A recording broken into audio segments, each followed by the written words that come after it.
സ്വപ്നായിരുന്നു. അവൻ വന്നുള്ളത് സത്യ, പക്ഷെ ബാക്കിയെല്ലാം സ്വപ്നമായിരുന്നു. എങ്കിൽ പിന്നെ കുറച്ചുകൂടെ അപ്പുറത്തേക്ക് സ്വപ്നം കണ്ടുകൂടായിരുന്നോടി. വെറുതെ ആശിപ്പിച്ചു.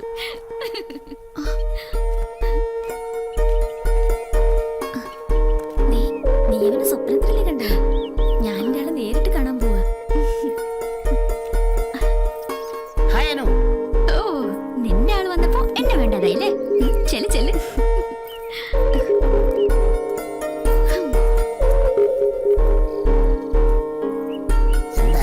സംസാരം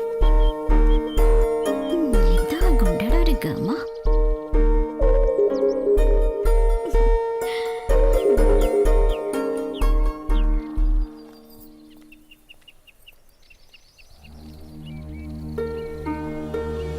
എന്നെ കാണാൻ വേണ്ടിട്ടല്ലേ ഇയാൾ ഇന്നലെ വന്നത്? മിസ്റ്റർ, ഇത് എന്നതാടാ? ഞാൻ എങ്ങോട്ടാ പോണ്ടത്? നീ നിന്റെ കൂട്ടുകാരിക്ക് ബോഡി ഗാർഡായിട്ട് വന്നതല്ലേ? ആ ഡ്യൂട്ടി കൃത്യമായിട്ട് അങ്ങ് ചെയ്താൽ മതി. മനസ്സിലായോ? ഇയാളൊരു ഗുണ്ടയാണെന്ന് എനിക്ക് മനസ്സിലായി. പക്ഷെ എത്ര വലിയ ഗുണ്ടയാണെങ്കിലും ഒരു പെൺകുട്ടിയോട് കുറച്ചൊക്കെ മര്യാദയിൽ സംസാരിച്ചൂടെ? ഈ ഗുണ്ടായിസൊക്കെ നിർത്തി വേറെ എന്തെങ്കിലും പണിക്ക് പോയിക്കൂടെ? ബോഡി അവിടുന്ന് ഒന്ന് താഴ്ന്നു തന്നോന്ന് വെച്ച് തലേക്കറി നിറങ്ങല്ലേ? പുലി ഷാറുഖിനെ കൊണ്ടുപോകുന്നില്ലേ? ജീവനി കൊതിയുണ്ടെങ്കിൽ അവനങ്ങ് വന്നോളും. ഇല്ലെങ്കിൽ അവന്റെ ഡെഡ് ബോഡി പാർസൽ അയച്ചാൽ മതി. നിന്നെ നന്നാക്കി എടുക്കാൻ പറ്റുമോന്ന് ഞാനൊന്ന് നോക്കട്ടെ.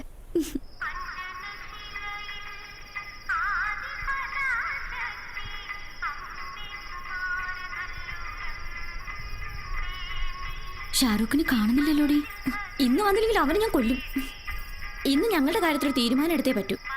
ഇല്ലെങ്കിൽ വീട്ടുകാർ കണ്ടുപിടിച്ച് ചെറുക്കന് താലി കെട്ടാൻ ഞാൻ തലകുറിച്ച് കൊടുക്കേണ്ടി വരും.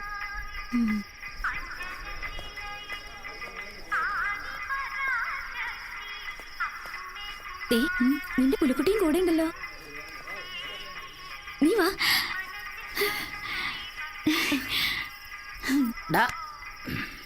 ഇനി നിങ്ങളായി, നിങ്ങളുടെ പാടായി.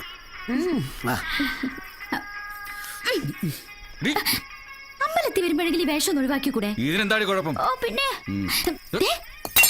ഇതൊന്നും ഇവിടെ പറ്റില്ല.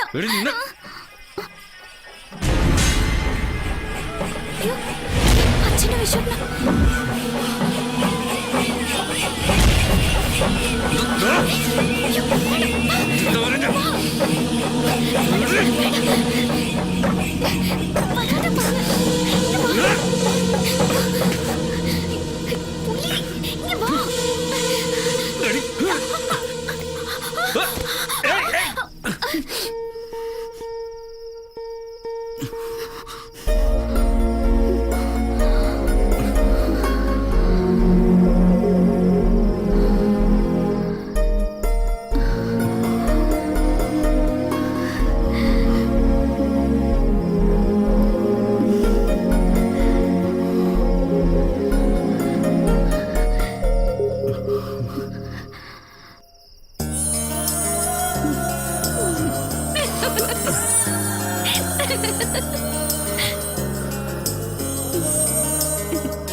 സരസ്വതിയോ? ഞാൻ ആ രാഘവമാഷിന്റെ വീട് വരെ പോയിട്ട് വരുവാ. ഏട്ടൻ അറിഞ്ഞില്ലേ? അറിയാഞ്ഞിട്ടല്ല, അടുപ്പമുള്ളവർ മരിച്ചു കിടക്കുന്നത് കാണാൻ എനിക്ക് വയ്യ. കഴിഞ്ഞ ആഴ്ച കൂടി കണ്ടു കുറെ സംസാരിച്ചതാണ്. നെഞ്ചുവേദനയായിരുന്നു അത്രേ. മനുഷ്യന്റെ കാര്യമൊക്കെ അത്രേ ഉള്ളൂ. 2 പെൺകുട്ടികളുടെയും കല്യാണം കഴിഞ്ഞിട്ടില്ല. അത് ഓർക്കുമ്പോഴേ സങ്കടം. ആ, നിന്നോടൊരു കാര്യം പറയണമെന്ന് വിചാരിച്ചിട്ട് കുറച്ച് ദിവസമായി. എന്താ ഏട്ടാ?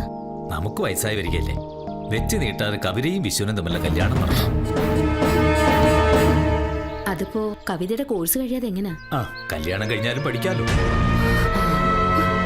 എങ്കിൽ ഭഗവതിക്കാവിലെ ഉത്സവം കഴിഞ്ഞിട്ട് നടത്താം അല്ലേ ഏട്ടാ? മരുത്വാമലയെടുത്ത് പറന്നുപോയതുപോലെ ഏതോ ഒരുത്തം വന്ന് മോളെ കൊത്തിക്കൊണ്ടുപോകും. അമ്മേ, ആശാനെ, ഈ ജീൻസ് ഒഴിവാക്കി വല്ല ബെർമൂടയോ കോണോ ഒക്കെ ആക്കിയിരുന്നെങ്കിൽ ഈ ചന്തുവിന് തുണി വരാൻ ബുദ്ധിമുട്ടില്ലായിരുന്നു. അയ്യോ, ഇത് ഇട്ടം നടക്കുന്നവനെ സമ്മതിക്കണം.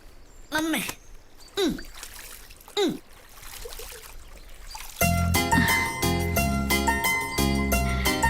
പുലി, നീ എന്തിനാ ഇങ്ങോട്ട് വന്നേ? എനിക്ക് കുറച്ച് സംസാരിക്കാനുണ്ട്.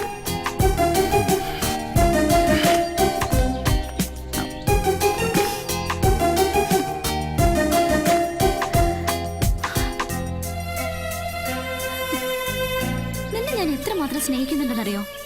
കഴിഞ്ഞതൊക്കെ ഒന്ന് ഓർത്തു നോക്കിയേ. മറ്റൊരാളെ നിന്നെ ഇത്രമാത്രം സ്നേഹിക്കുന്നുണ്ടാവില്ല. ഇതൊക്കെ പഠിക്കാനാണ് നീ കോളേജിൽ പോകുന്നത്? പുലി, ഇത് തമാശ പറയാനുള്ള നേരമല്ല. അച്ഛൻ എന്റെ കല്യാണം തീരുമാനിച്ചു. ക്ഷണിച്ചാ സദ്യ ഉണ്ണാൻ ഞാനും വരാം. എനിക്ക് നിന്നെയാ ഇഷ്ടം. നീ എന്നെ കല്യാണം കഴിച്ചില്ലെങ്കിൽ ഞാൻ മരിക്കും, ഉറപ്പാ. ഭ്രാന്ത് പറയാതെ അച്ഛൻ പറയുന്ന ചെക്കനെയും കെട്ടി സന്തോഷമായിട്ട് ജീവിക്കാൻ നോക്കടി.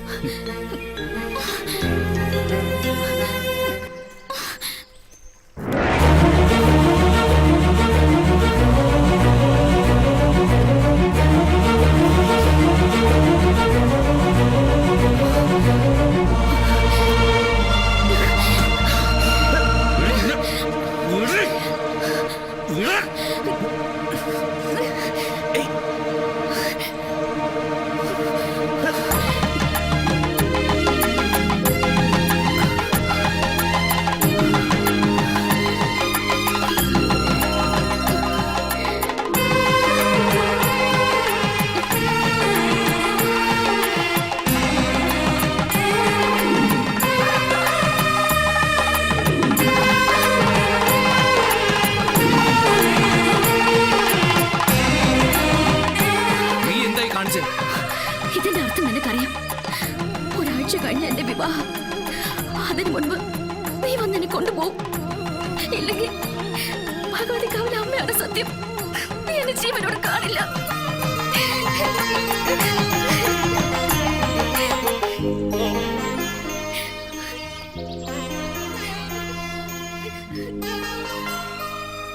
ഈ പെണ്ണിന് വട്ടല്ല, ബുദ്ധിയാ, അതിബുദ്ധി.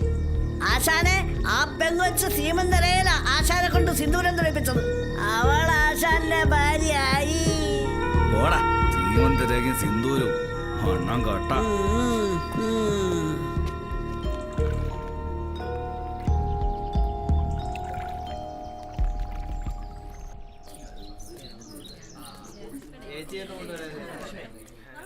ശിവേട്ട, അവരിങ്ങ് എത്താറായി. അമ്പലത്തിൽ പോയിട്ട് കവിത ഇതുവരെ വന്നില്ലല്ലോ. നീ വരുമെന്ന് കരുതി രാത്രി മുഴുവൻ ഞാൻ കാത്തിരുന്നു. നിന്നെ കാണാത്തോണ്ട് ഇങ്ങോട്ട് വന്നത്. നീ വന്നെന്ന് കരുതി ഞാൻ നിന്നെ കല്യാണം കഴിക്കണമെന്നുണ്ടോ?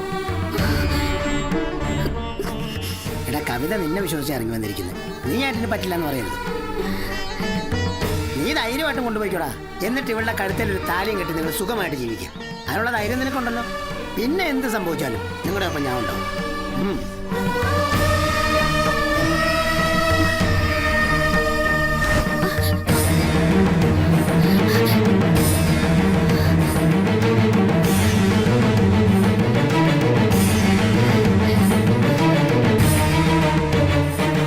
ഇവരുടെ കാര്യം ഓക്കെ.